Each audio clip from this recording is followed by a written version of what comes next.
that's what I'm thinking about now when I look at this verse, because now Israel loved Joseph more than all his sons since he was a child of his old age, and he made him a fine woolen tunic.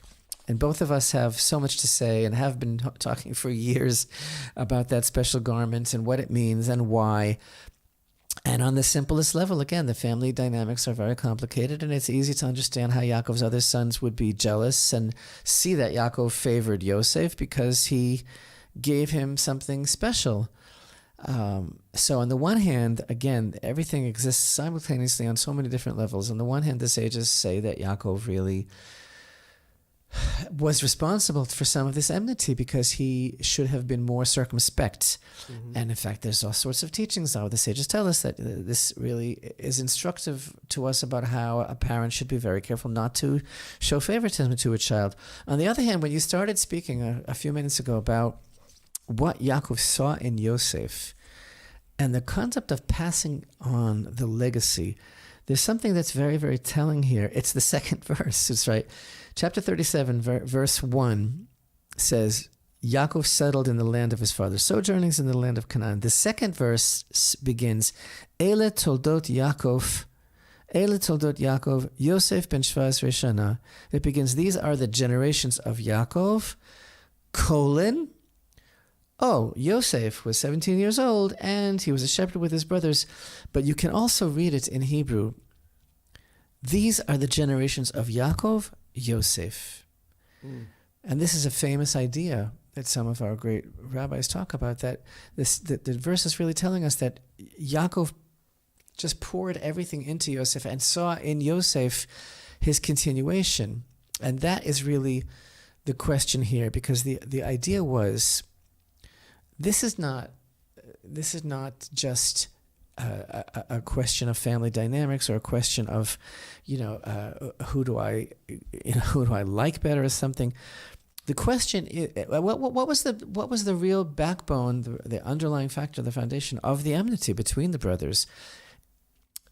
Some people have this impression that their motivation was very petty or very base, and that it was about jealousy. And certainly they were people, and so there are all sorts of elements. But on a higher level of understanding, their argument was about how to serve Hashem in this world. Mm-hmm. The argument was about good and evil.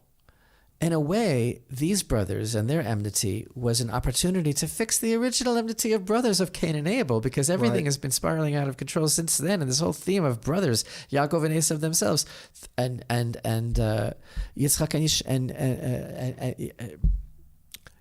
and Ishmael. Yeah. So there is an idea that there's a goal, and that was Abraham's legacy. The goal is bringing Hashem's light into the world. That's the purpose. That's the concept of what this nation is supposed to be all about. And Yaakov knew early on that was going to be accomplished in a very special way through Yosef. And of course, this is part of the reason of why Yosef had to go down to Egypt before everyone else. And this is part of the whole concept of Mashiach ben Yosef. The idea is that Yaakov felt that Yosef, with his apparent penchant for some sort of materialism, some sort of manifestation or exhibition of, like you were talking about, that he had very good looks and he made himself attractive and he seemed to be very, very focused on physicality. That's part of the mystique of Yosef, and why Yaakov knew, listen very carefully everybody, and why Yaakov knew that Yosef would be best equipped for bringing Hashem's light into the world, because he was able to be in this world, and again, the connection to Chanukah, go down into the belly of the beast, go down into the heart of darkness, and he exuded a certain kind of physical presence, and yet he was very regal. He was regal. He was completely untouched by. It's like, this is the whole concept of what is Mashiach ben Yosef, the force of the Messiah of Joseph in the world, as opposed to the Davidic Messiah. The whole idea in the mystical teachings that Mashiach ben Yosef is preceded by a redeemer of Yosef, right? Who is the nemesis of Esav, as Ovadia tells us, right? That Yaakov is the fire and Yosef is the flame and Esav is straw, and only Yosef can destroy Esav. And that's why as soon as Yosef was born, we find in last week's parsha, as soon as Yosef was born, Yaakov was ready to go. Yeah. He wasn't afraid anymore because Yosef has this certain kind of quality, and that he is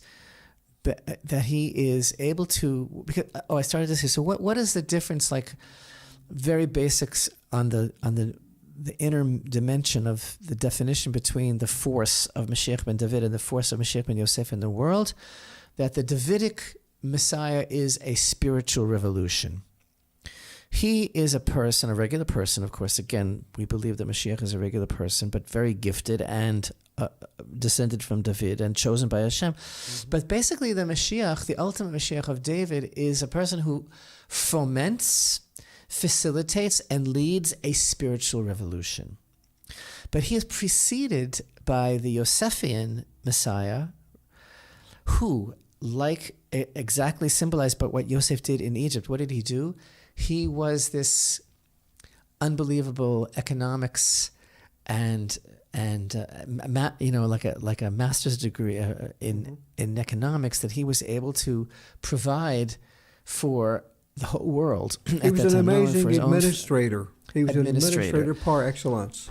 But we learn later on how when the famine started, and Yosef told the Egyptians that they have to bring everything to the storehouse. They have to come to the storehouses. Yosef is the one who gathered it. No one else gathered it. Yosef oversaw and was involved with the gathering. And then when everybody's bread ran out, Yosef said, Pharaoh said, go to Yosef and he will give you, right? So the Chazal talk about how if an Egyptian would try to store on his own, in his own home, bread and grain, it would rot. Yeah. And only Yosef was able to keep it, and that has to do with his overwhelmingly famous characteristic of sexual purity, which was the biggest fault of the Egyptians, as demonstrated by the wife of Potiphar. And so Yosef, everything about him exuded a purity and a wholesomeness, and even though he had that thing that Yaakov criticized him for, that that he was self-absorbed as a youth with his beauty. His beauty was a reflection of this concept of this perfect balance. So I interrupted myself. I don't remember where I was going exactly, except to. Yeah. No, go ahead. You're on the right. Except to say that what so we find this unbelievable conflict going on between the brothers, which ostensibly, if we just read it on a surface level, it seems to be a question of jealousy and it seems to be a question of enmity. For what reason other than what the Torah tells us? But the fact is, there's something else going on here, and it has to do with Yaakov's feeling and knowledge that Yosef will be the conduit of divine blessing, who will be able to channel to the other tribes and subsequently to the world. And that's the idea of Yosef and as Yehuda. Again, that we're just going further, assuming that everybody has some basic knowledge of the story as it unfolds over the next 2 Torah portions, right, and 3 even. Yehuda goes down to Egypt, and he is this, of course, the forerunner of Mashiach ben David, right? He is Yehuda, yeah. And he is in the realm of the kingship of Israel. But Yosef had to go first, and Yosef had to prepare the way.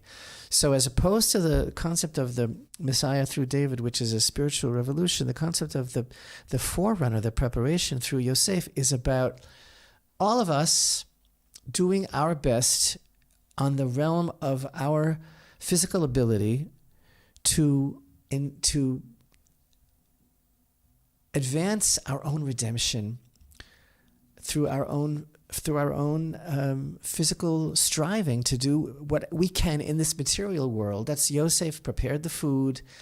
Again, he was only able to do it because of who he was as far as his purity is concerned. But the concept is how they work together is that before the spiritual light can be revealed, we have to do everything in our power to prepare a physical vessel to receive that. Yeah.